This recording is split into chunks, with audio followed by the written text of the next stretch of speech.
The briefing room buzzed with quiet tension, an electric kind of silence.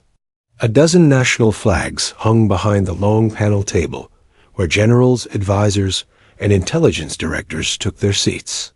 High-ranking officers murmured among themselves, rustling papers, checking tablets, sipping military-grade coffee out of steel mugs. A satellite feed glowed on the main monitor, grainy and unsettling, showing convoys moving through dusty Afghan terrain. And in the back corner of the room, almost forgotten, stood Captain Elena Morrow. No one offered her a seat. No one glanced her way. She wore the standard army fatigues, no medals on her chest, just a single nameplate and rank stitched above her heart. Her posture was firm, but unthreatening. Arms crossed, silent. Not even the aides knew why she'd been summoned to most in the room. She was just a logistics officer, munitions handler, data pusher, the kind of uniform that filled out forms while real men fought on the ground. In rooms like this, women like her blended into the wallpaper, but she wasn't here to blend in. General Roth took the floor, silver-haired, old school, loud in the way men are when they want everyone to know who's boss.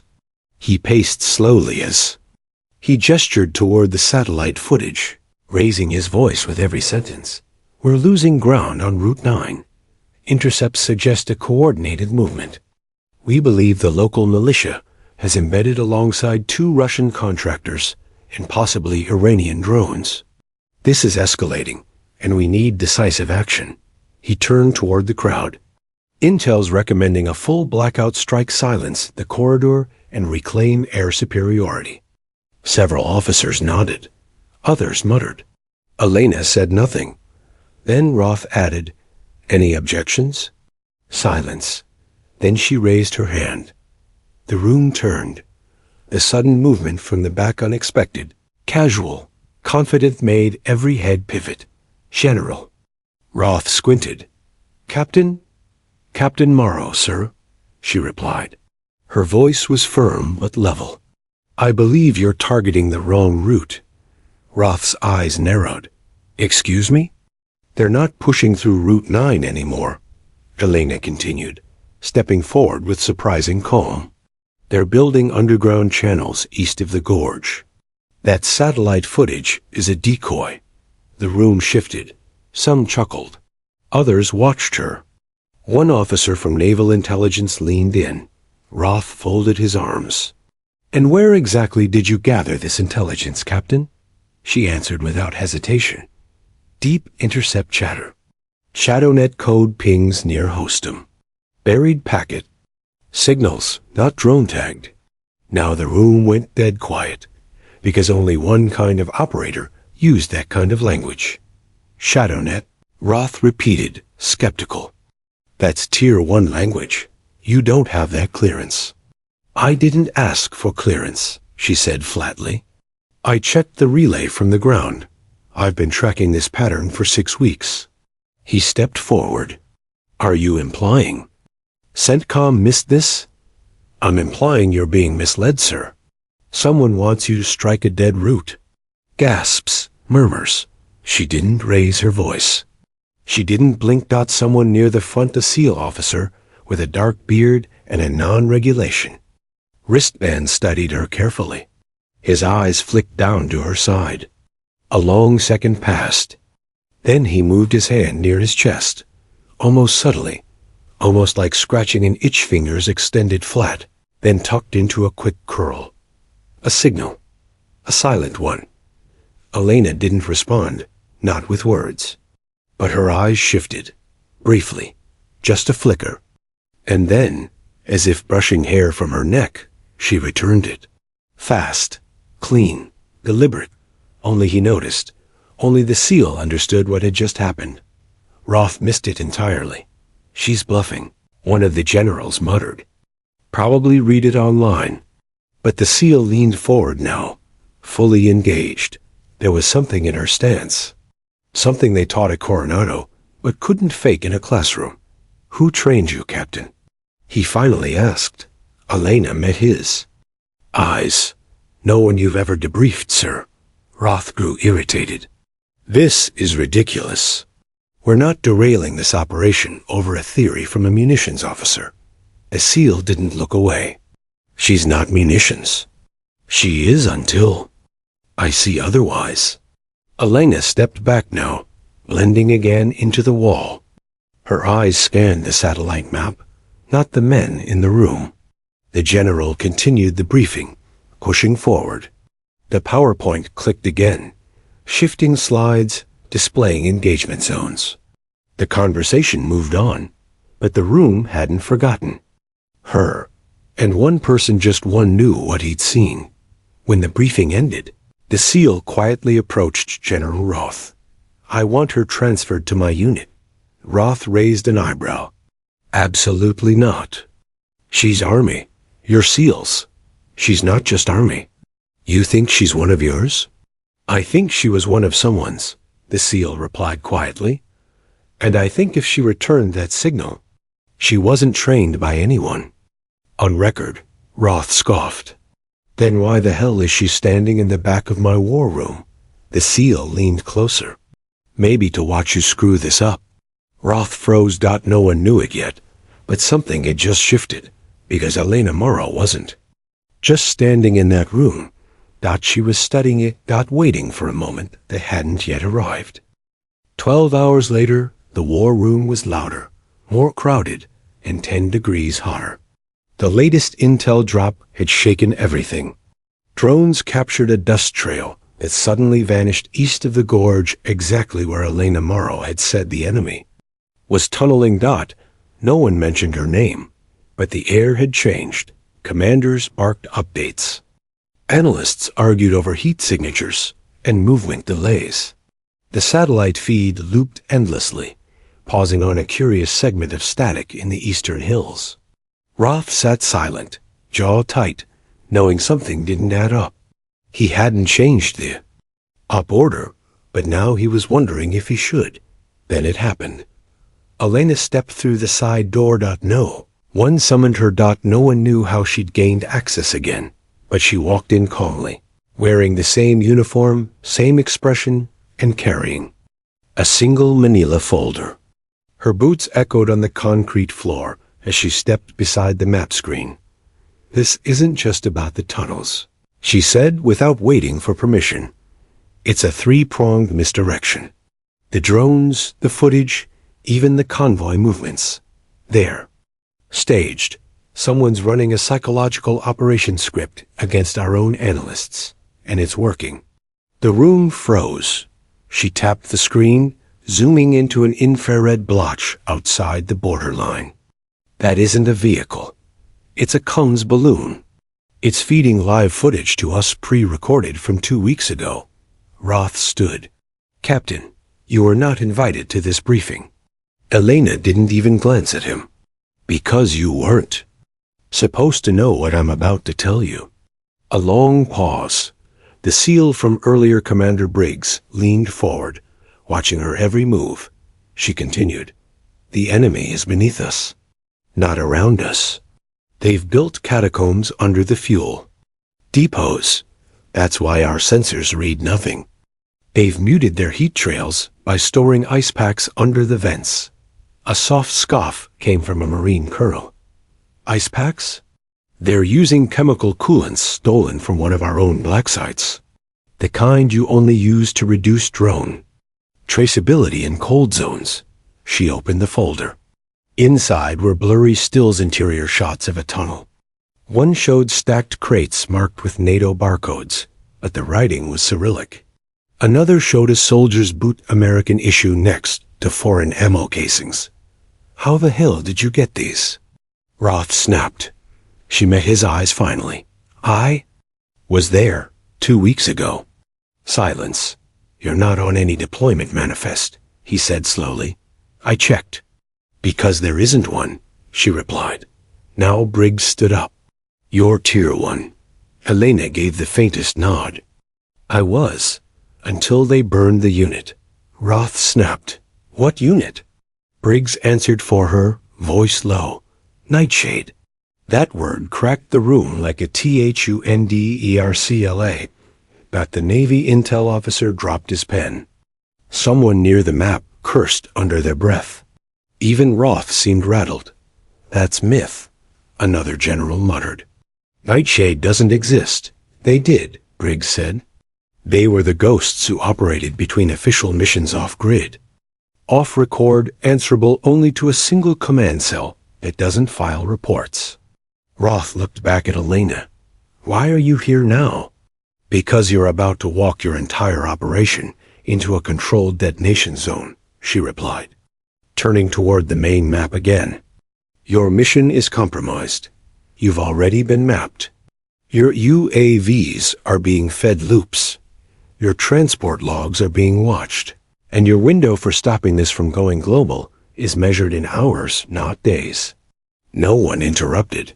She tapped her finger against one corner of the digital map, where a red X appeared. Your target isn't Route 9.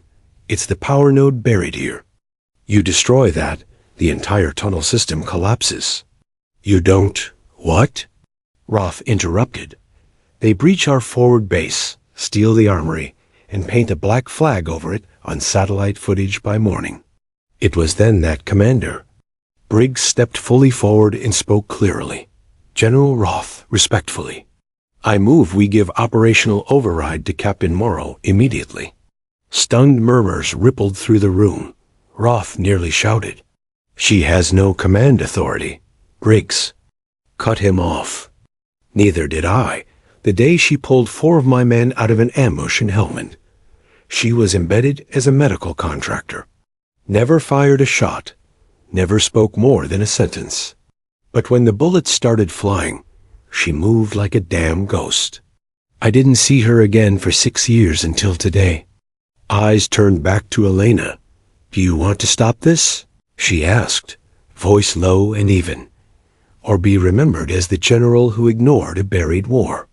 Roth stared at her for a long moment. Then he said the only thing he could.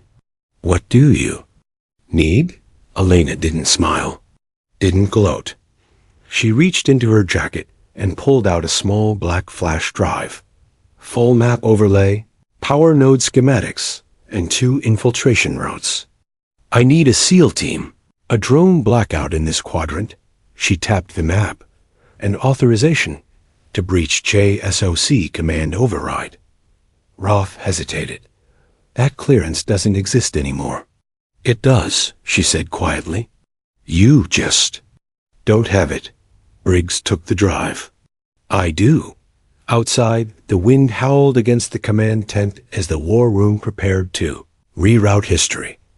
And somewhere in the minds of every officer present, one thought burned clear. Captain Elena Morrow was not who she appeared to be. She never was. And now they understood. She hadn't entered their world. They'd entered hers. An hour later, the desert sun began to fall behind the ridge, casting gold and blood-orange shadows over the forward training zone. The base's outer perimeter remained unaware that the war room had just shifted its entire operational framework. All because of one woman no one had noticed 24 hours ago. Captain Elena Morrow stood at the edge of the open training field, sleeves rolled, eyes fixed on the sand ahead.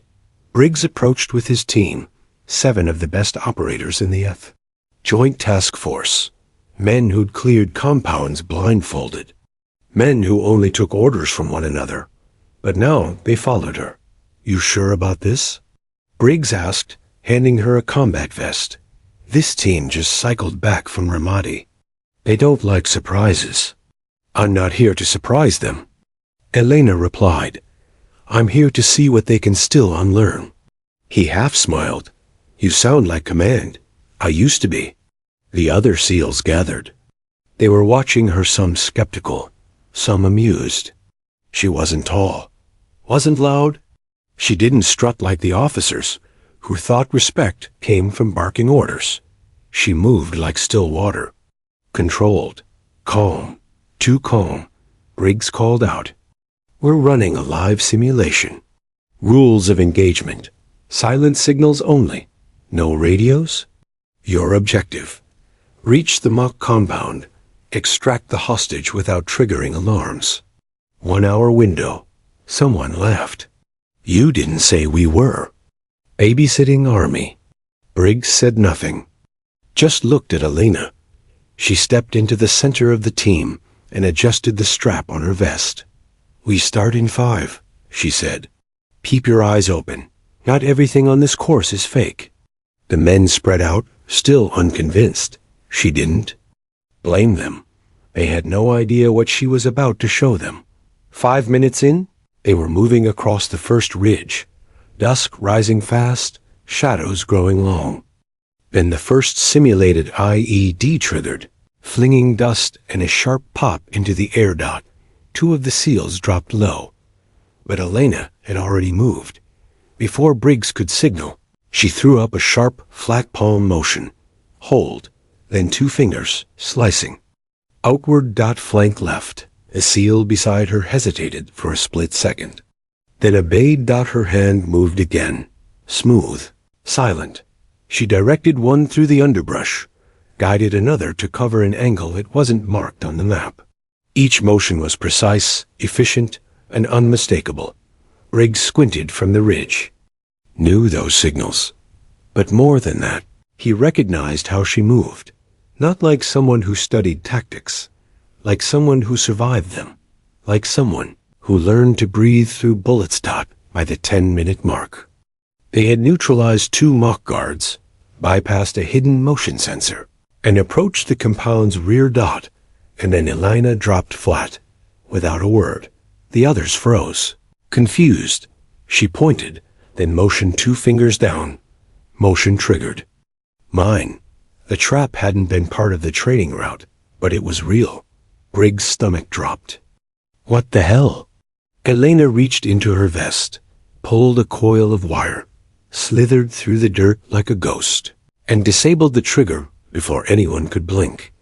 She stood again, whispered without sound. Move. The rest followed without hesitation. Now they reached the compound wall. Briggs checked the timer. 17 minutes in. Elena signaled. Palm up. Slow roll. Climb. She went first. Not because she wanted to lead. Because she knew what waited inside. She'd seen this layout before. She remembered this architecture. It was modeled off a real-world target buried in the Middle East, a location no one in this unit was supposed to know. But someone had recreated it for this drill. That meant someone was testing her, not them. They dropped in. Cleared corners. No. Alarms triggered, and the final door. Behind it, the hostage and 2 armed guards, with live ammo, not blanks. Elena knew it before they did. She felt it in the silence. The heartbeat of something. Wrong. She didn't pause. She slid beside the door, pointed to the frame, tapped it twice. Real steel, reinforced, wrong for a training facility. She motioned. 2 enemies. Real. Briggs stared at her. She nodded, and in that moment, he believed her without question. The team adjusted, flipped to live mags. 1 swift breach. 2 shots. 1. Takedown. No casualties. They extracted the hostage. A real human target dressed in civilian gear, unconscious and clearly drugged. This wasn't a drill anymore. Outside, alarms began to blare, but they were the wrong kind, not the base alarms. These were scrambling signals. Emergency SCRAMBLERS. Someone had inserted live hostiles into the drill. This had been a setup. And Elena had known. Back at the debrief tent, Roth was pale. I didn't authorize real combatants, he stammered, staring at the drone feed. This was a training sim. A test. Briggs turned to Elena. You knew. She said nothing. You walked in like you'd already done it. Because I had, she answered. 4 years ago. The original compound. It's in Yemen. The hostage we pulled today, he wasn't a test. He's an asset that disappeared last month. You've been using him as a training dummy. Roth's voice cracked. Impossible. Elena pulled the headset off, tossed it on the table. "Nothing's impossible," she said.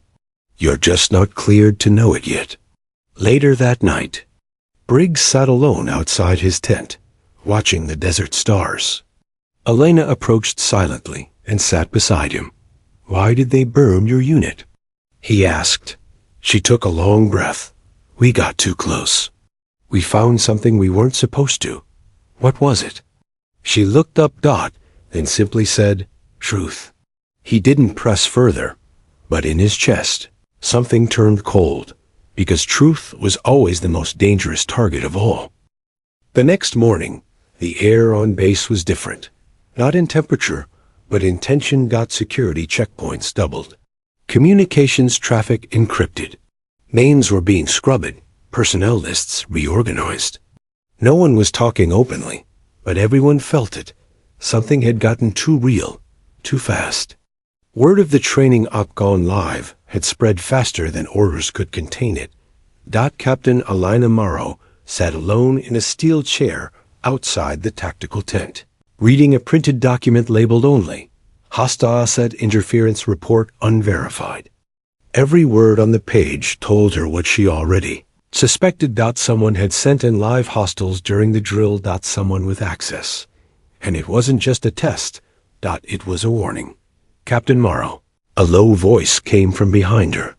She turned to see General Roth, flanked by a stern-faced Air Force major. Roth held a single black folder. "You're needed inside," he said. She stood, followed them through the reinforced doors into the classified debrief room. There was no projector here, no digital maps, just a long table, lead-lined walls, and a locked briefcase in the center. Roth sat slowly, almost reluctant. "Before we continue," he said, "I need to understand who you really are." "I already told you." He slid the folder forward. "This says otherwise." She opened it. Inside, her own face, staring back from a file marked Nightshade Unit Redacted Operations Log. It was old, worn. The ink was faded from being copied too many times. But she recognized the stamp. Blackvo Directive Choke Shadow Authority. Roth leaned in. "This file shouldn't exist." "You shouldn't exist." She said nothing. "The name's here, your old team. 3 confirmed KIA, 2 MIA. But the mission. Logs are sealed by an access code that doesn't match any modern command protocol." He paused. "It says you were never decommissioned. You were just erased." Elena nodded once. "Correct. Why?" Her fingers rested gently on the edge of the folder.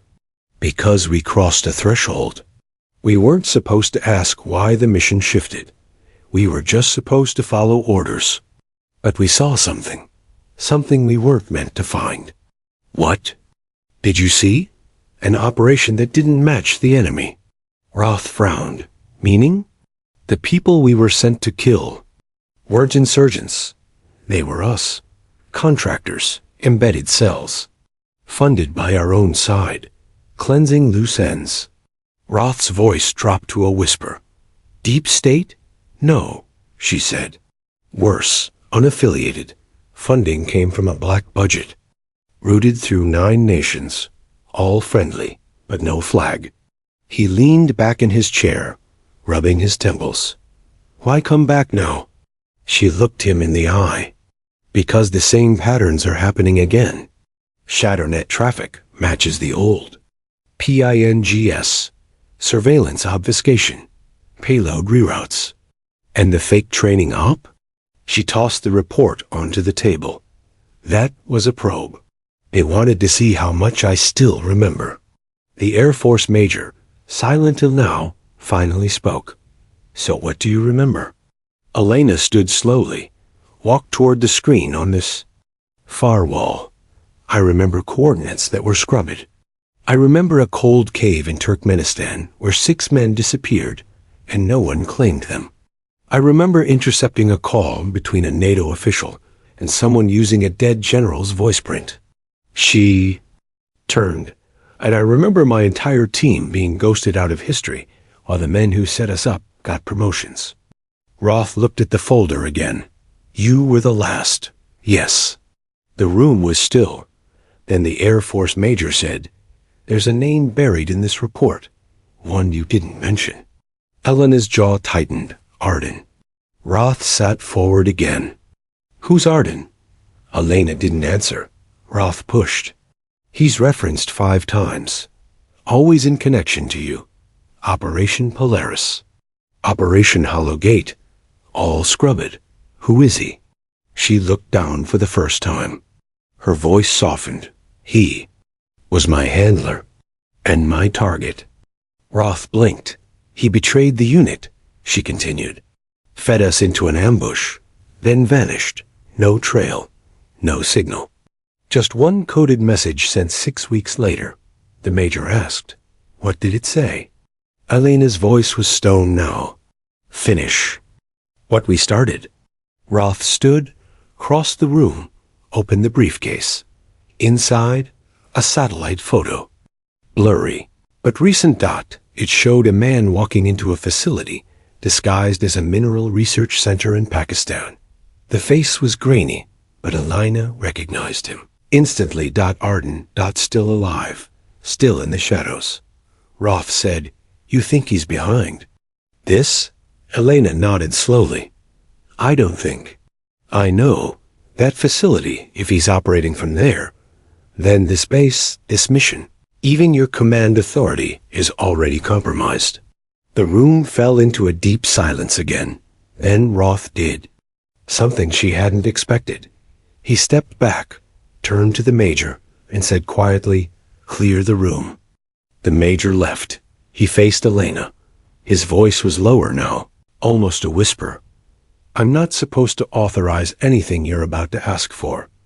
Technically, I don't even outrank you." She met his gaze. "No, you don't." He held out a small encrypted fob access to the base's tactical AI and ShadowNet uplink. It was the digital key to override every protocol in theater. He placed it in her hand. "Then go finish what you started."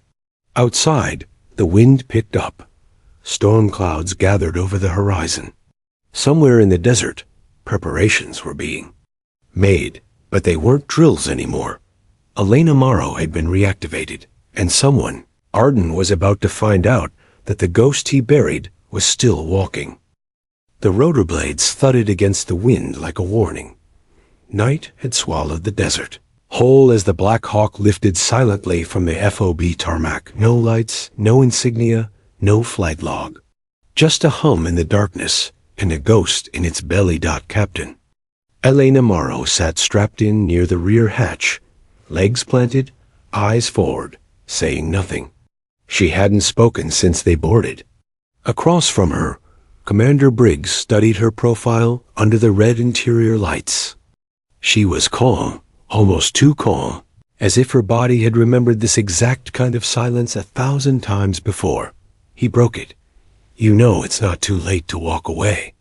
Her eyes flicked toward him. "I already did," she said. "Once." Briggs nodded. He didn't push. They both knew this flight wasn't just another op. It was the op, the one she'd been waiting for. The one she'd been warned never to return to. The one that had cost her everything. She reached into her pack and pulled out a photo. Faded. Worn. 5 faces. All gone now. All but her. She folded it once and tucked it inside her vest, close to the scar under her ribs where one of them had pulled her. From a blast crater. Her voice was low when she finally spoke again. "Do you believe in ghosts, Briggs?" He frowned. "You're asking the wrong SEAL." "No," she said, meeting his eyes. "I'm asking the only one who saw me before I disappeared." Briggs leaned back. "I don't believe in ghosts. I believe in what creates them." The co-pilot's voice crackled in their earpieces. Approaching drop zone. 2 minutes. The mood shifted. The air thickened. Below, the terrain rolled into jagged hills. Pakistan's disputed ridge, riddled with abandoned caves, lost tribes, and things the Pentagon labeled unverified foreign assets. Elena had once called it the dead zone. Now, she called it a map back to the man who buried her team alive. They landed on a plateau, barely wide enough for the skids. Elena jumped out first. No hesitation. Just the soft thump of her boots hitting sand. She turned to Briggs. Once we hit the ridge line, we lose drone coverage. Arden's facility scrambles everything. And when we breach? Her eyes narrowed. We don't breach. We walk in. He raised an eyebrow. You got access? She nodded and tapped. The encrypted fob on her belt. Still linked to Arden's failsafe. He never expected me to live. He sure as hell didn't expect me to bring guests. They began the trek. The air thinned. Darkness thickened. No moon. Just red rock and shadow, and the long memory of a mission that had died here once before. 30 minutes in, the wind changed. Elena stopped. Briggs froze too. What is it? She crouched, eyes sweeping the terrain. There, she whispered. Glint of glass small, hidden between brush. A camera. Trip sensor, she muttered. Newer than before. You think he knows? She didn't answer. Instead, she reached into her vest and pulled out a small EMP disc. She slid it under the sensor, stepped back, and pressed the trigger. A soft pop, nothing more, and the lens cracked inward. They moved again. The ridge narrowed into a slanted path, then opened onto a shallow basin. There it was. Arden's facility. It looked like nothing from above. A few rusted supply sheds. A broken antenna. But Elena knew better. Beneath the dirt was a 5-level compound, camouflaged by satellite-proof heat dampeners and sonar-deflective plating. She had helped design the entrance once. Now, she was breaking back in. She approached the main panel, opened a rusted electrical box, and inserted the fob. Beep. Click. WHIRR. Green light. Access granted. Briggs blinked. You were serious, she smirked. You thought I was bluffing? I thought I was hallucinating. They stepped inside. The door hissed shut behind them. Instant silence. Inside, it was cold. Steel walls. Fluorescent hum. The kind of facility that didn't need guards, because it assumed no one would ever find it. Elena took point. They moved down a narrow tunnel, past flickering security monitors and crates marked in 5 languages, none of them English. They reached the central corridor where a biometric scanner blocked access. Briggs paused. Let me guess, retina scan? Elena shook her head. Pulse pattern. She pressed her wrist to the panel. The door slid open. Inside was a control room. Dead screens. Static dot until one flickered dot, then another dot, and then a voice. Well, it. Solid, deep, calm, too familiar. If it isn't the ghost. Briggs spun. Comms breach? No, Elena whispered. He's been watching. On the far screen, Arden's face, older, but unmistakable. Cold eyes, calm smile. Elena. He said smoothly, you are never good at letting go. She stepped closer to the monitor. You set us up. I sent you to complete a mission. Your team failed. You survived. The story ends. You buried 5 operatives. I erased liabilities. Don't pretend you didn't know the cost of what we were doing. Briggs stepped beside her. You're a traitor. Arden smiled. I'm a realist. You're soldiers in a game designed by men you've never seen. I just chose to play for the side that doesn't lose. Elena leaned in, voice steady. And I'm here to end it. Arden's face didn't change. Try. He said. Then the screen cut to black. Alarm screen. Lights went red. You just tripped every system. Briggs growled. No, Elena said calmly, locking her rifle. He just invited us deeper. She turned toward the stairwell. Beneath them, the command core. The files. The proof. Arden himself. Briggs looked at her. You sure you're ready for this? She chambered around. I never stopped being ready. And together, they descended into the dark. Elena led the way into the lower levels like she knew every corner. And she did, not from blueprints or recon files. From memory, from when this place wasn't a tomb but a lab, a testing ground, a secret. Her boots made no sound on the steel steps. Briggs followed behind, slower now, watching her. Watching everything dot as they descended past level 2, the power flickered. The backup generator was struggling. She knew that too. He's bleeding power, she muttered. Means he's trying to move files, maybe even wipe them. Then, we run, Briggs said. No, she replied, eyes narrowing. We choke him before he pulls the plug. They reached level 4. The door to the server vault stood ahead, blast reinforced, locked behind triple auth. Briggs stepped forward with a C4 charge. Wait, Elena said. We don't blow it. He turned. Why not? She reached into a metal panel on the wall hidden behind peeling insulation. Inside was a keypad. Worn smooth. Dustless dot, she typed 7 digits dot click dot. The massive door unlocked with a soft hydraulic. Groan. Briggs stared at her like she was a stranger. You built that in? No, she said quietly. He did. In case he ever needed to disappear and take everything with him. Inside, the vault hummed with dying servers and screens. Elena moved to the terminal. Give me 5 minutes. Briggs paced, weapon up. We don't have 5. But she was already typing, burning through encrypted layers, like she was tearing pages from a book. One screen lit up. Operation Nightshade active records. 7 another. Phase 2. Ghost assets, deployment or EADY then. A final one. Morrow, Elena. Status. Inactive alive. Class. Theta REG. She froze. So did Briggs. Theta red? That's... She swallowed. There's no Theta red. That's not even on JSOC's chart. The screen updated again. Eyes only primary observer. Arden. She stared at it. Everything inside her went still. She wasn't just a survivor. She was the bait. A planted thread. The one file Arden left open just enough to lure back whoever had questions. Briggs's voice was low.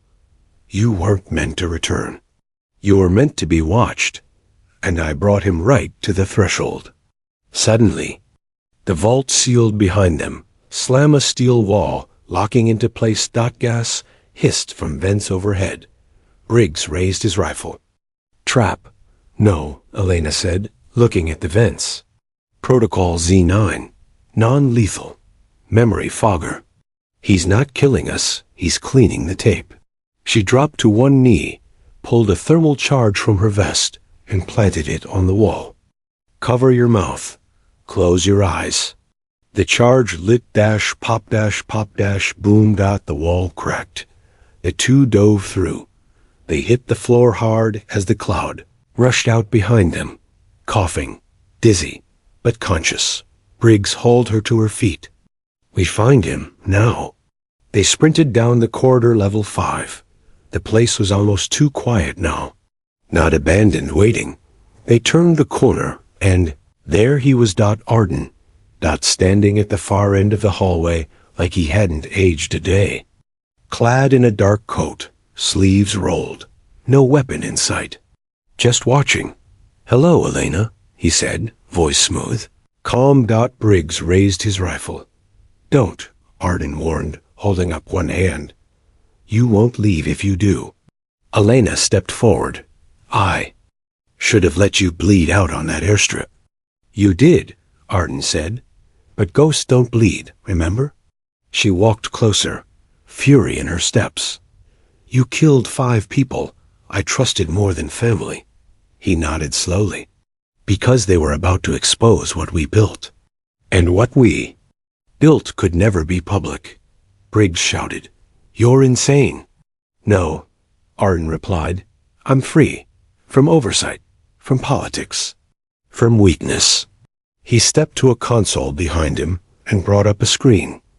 Want to see what we stopped? He asked. Images appeared. Operations, raids, executions. Some she recognized, some she was in.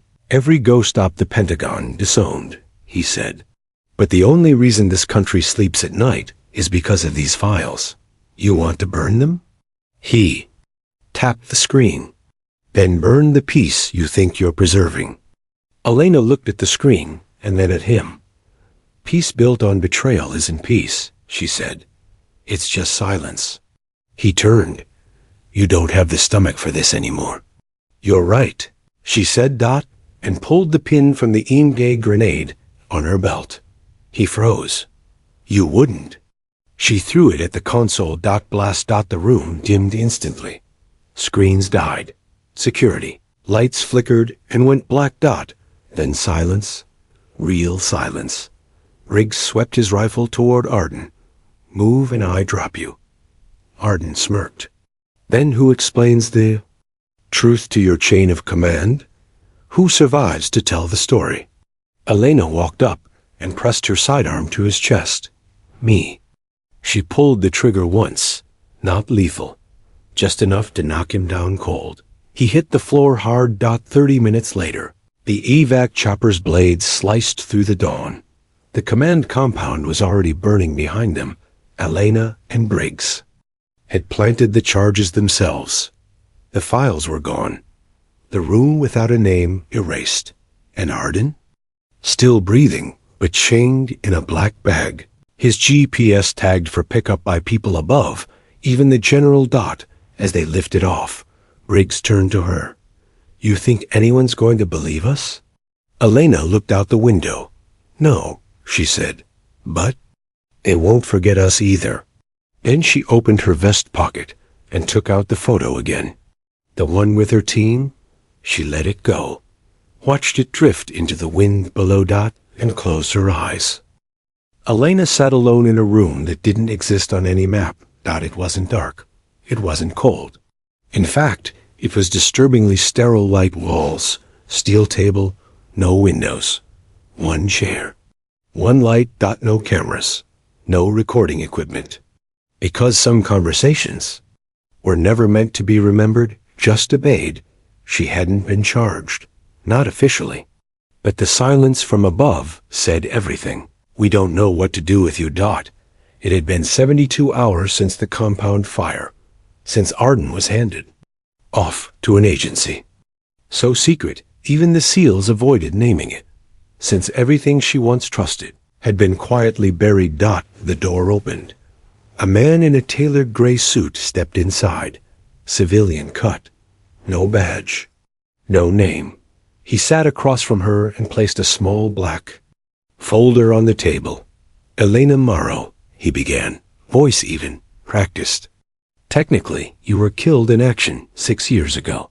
You have no active duty status, no military rights. And by several definitions, you're an international rogue operative. She didn't blink, and yet, he continued, flipping the folder open. You're sitting here, alive, after dismantling an unsanctioned black cell, operating outside JSOC for nearly a decade. She leaned forward. Arden's not a black cell. He was the system, and the system covered for him. The man paused, then tilted the folder so she could see a single sheet. Her name. A red stamp, Theta Red, contained. We're not here to argue definitions, he said. We're here to offer you a decision. She stayed silent. He continued. You can walk. Today. New name. Earned ID. Relocation. We'll even pretend you died for real this time. But the condition is simple. You disappear. And if I say no? The man smiled thinly. Then we activate what Arden built. Under your file. You'll be branded the mastermind.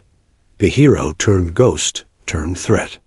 And believe me, there are agencies that love to hunt threats. She leaned back in her chair. EXHALING. So it was blackmail. Cloaked in courtesy. Of course, it was. Why not just kill me? She asked. Because, he said quietly, a martyr with your skills is harder to bury than a ghost. She stared at the folder again. A decade of operations, secrets, blood.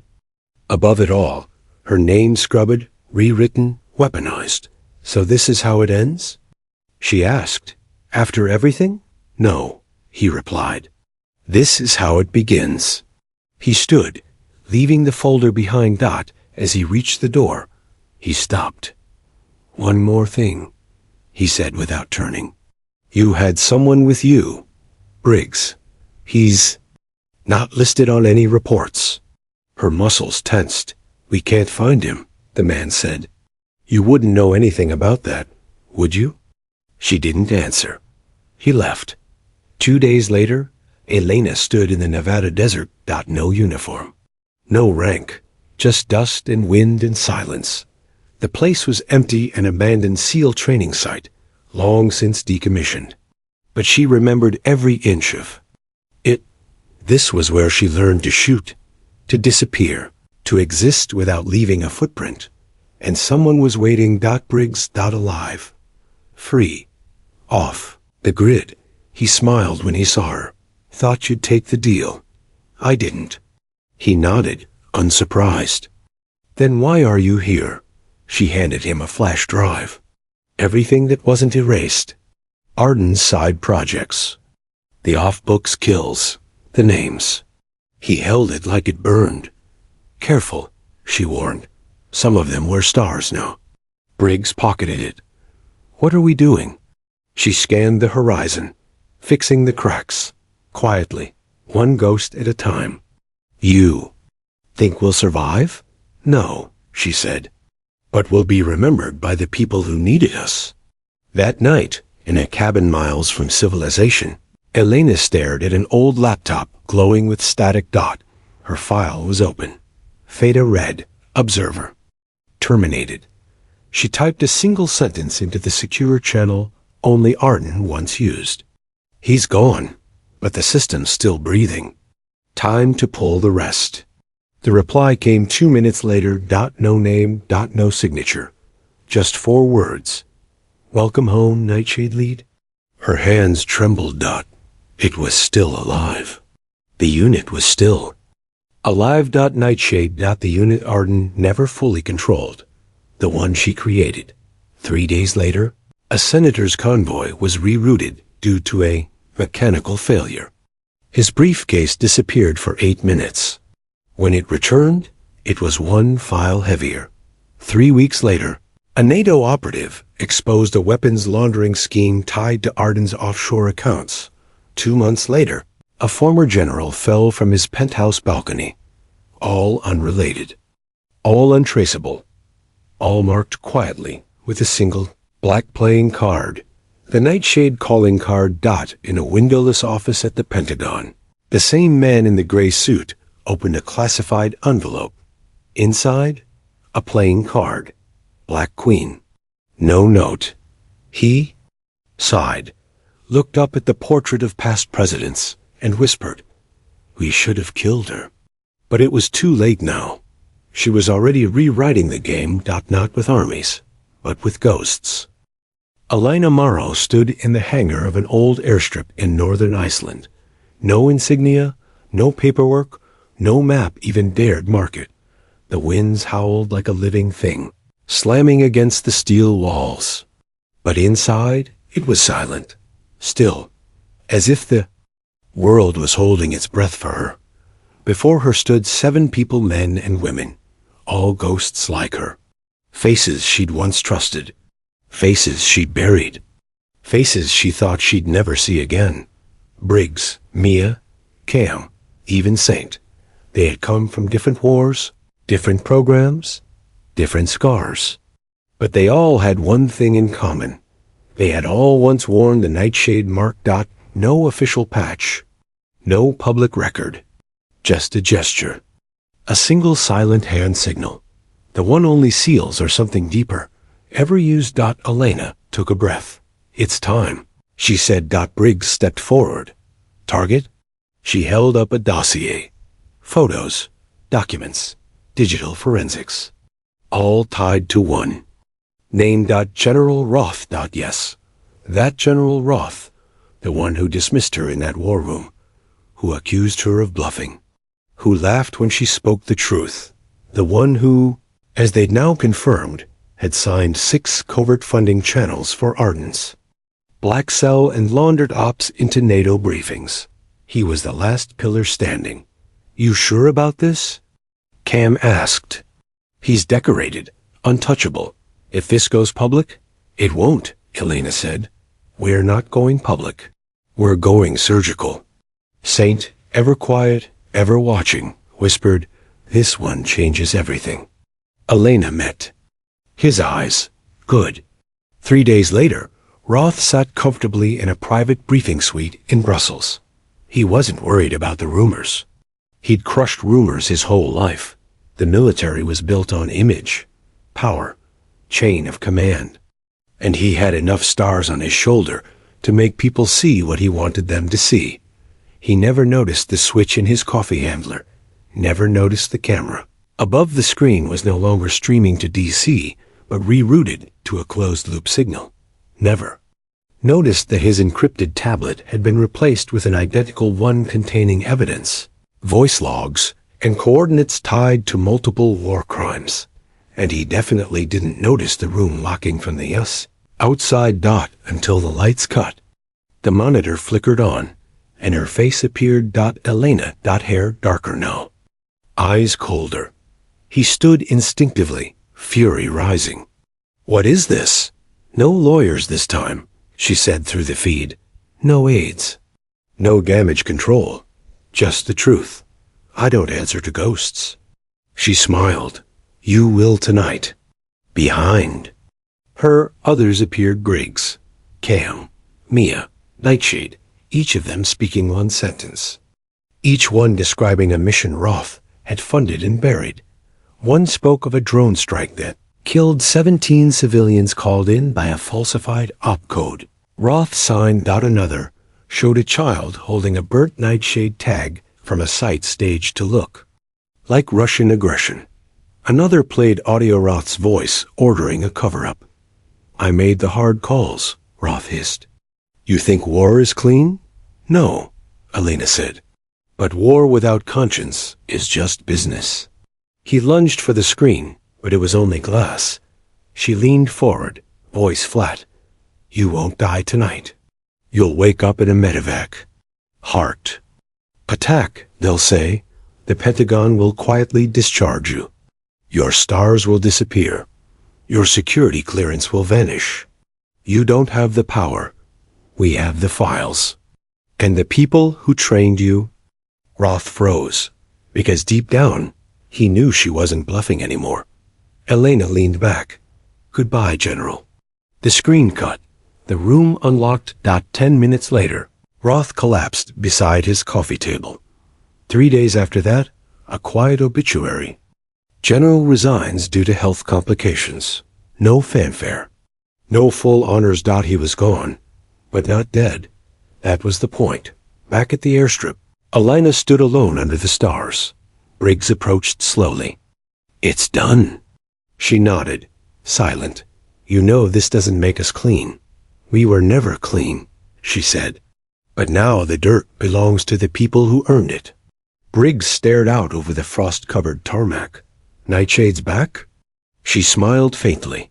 Nightshade was never a unit, she said. It was a signal, a reminder, that the system doesn't own the silence. He watched her carefully. And what happens now? She looked up at the stars icy and bright. Now we disappear. 6 months later, in a rural high school in Colorado, a substitute teacher stood before a civics class, talking about integrity and leadership. Her name tag read, Ms. E. Morgan. She taught quietly, thoughtfully. No drama, just facts.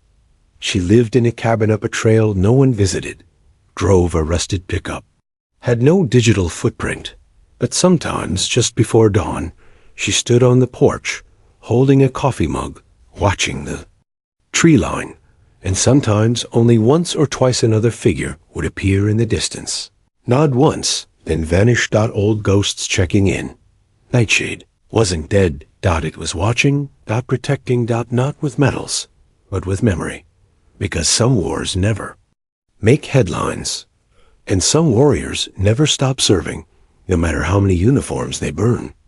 The end.